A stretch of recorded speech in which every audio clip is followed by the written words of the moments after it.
Gojo and Kenjaku's fates have been somewhat linked since the beginning of the story. As the strongest character on the protagonist side and the cunning strategist leading the antagonistic force, they were bound to cross paths eventually, and the Shibuya incident was exactly that. A setup like this encourages an opposition to one another outside of opposing sides they fight for. These two have ideals that fundamentally contrast one another. Kenjaku wants to optimize cursed energy by merging all of Japan's residents into a single monster. On the flip side, Gojo desires to raise an intelligent, strong group of sorcerers who will alleviate his loneliness while being strong enough to handle threats like Kenjaku. These motivations create a unique relationship that places them as opposites and representations of chaos and control respectively within the story. Gojo is a character born at the top of the food chain, an untouchable powerhouse who wishes for more than what he can have. His very existence controls the actions of the depraved and evil. Kenjaku is a character that amplifies evil, making it work for him and discarding or using anyone, be it friend or foe. Gojo is what steers the world the way it's going, Kenjaku is the force that derails it. Their roles in these positions are made for this contrast, yes, but are intrinsically informed by their desires. Said desires that reflect their failings in both their character thread and narrative thread.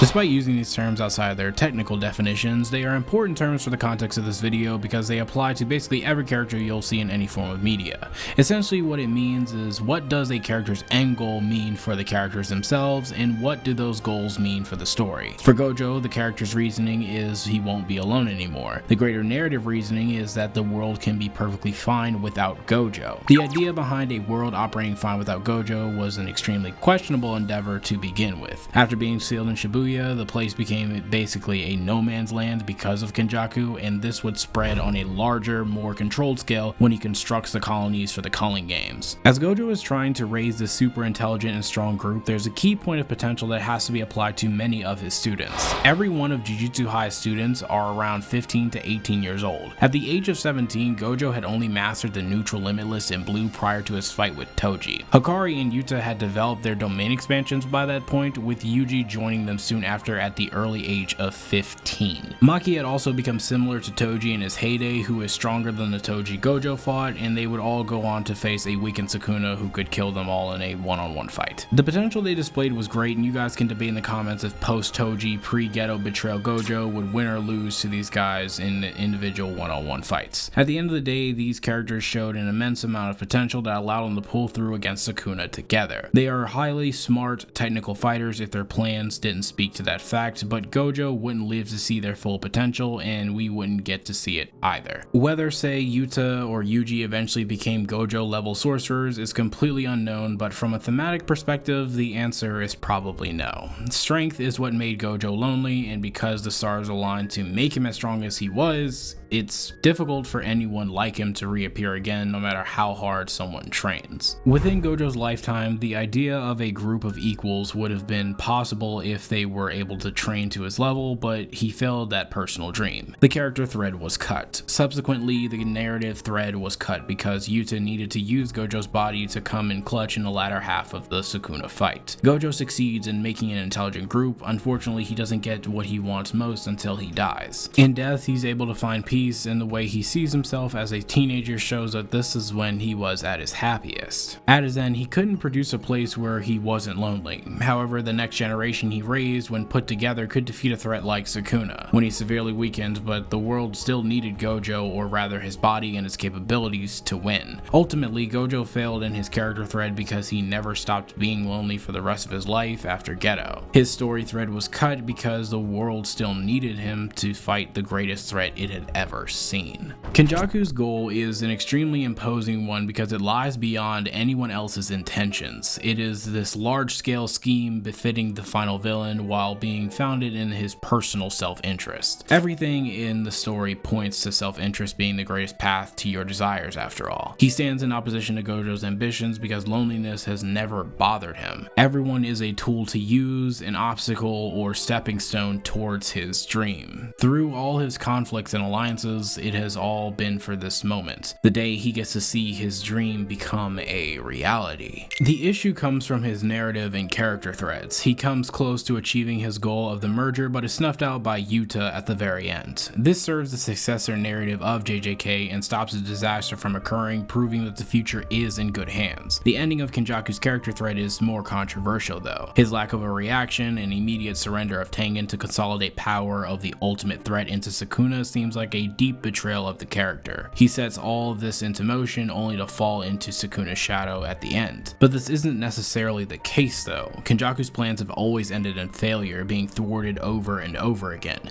Failure is what he's used to. As he says, the last 1,000 years weren't fun, but he was happy to have interacted with Takaba. And clawing towards his dream, he didn't enjoy it. He and Takaba are two people who have both taken the steps toward their dream and were rejected. Kenjaku just accepted that he wouldn't be able to see the product of his efforts, but his will would be carried on. Similarly to Gojo, he didn't fulfill his desire, cutting his character thread completely, so they were failures, and that's the end of it.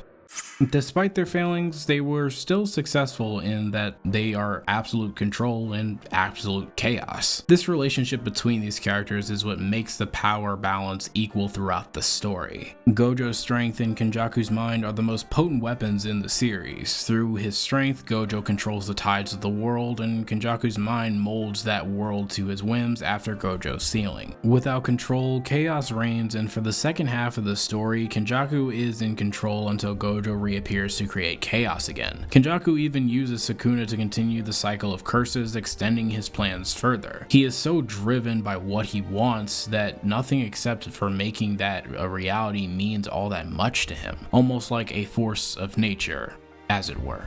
I apologize for the short video, and this is more or less me skipping across the surface of this topic. I'm really trying to produce other really long videos. I have a Hunter x Hunter script I'm working on for the Phantom Troop, and the Final Fantasy X stuff, as well as a Blue Lock Neo Egoist League analysis. So I really do apologize for the short video to hold you guys over until I'm able to produce those. Nevertheless, I want to thank you all so much for watching. Please stay safe out there and have yourselves a damn good one. I'll see you all next time.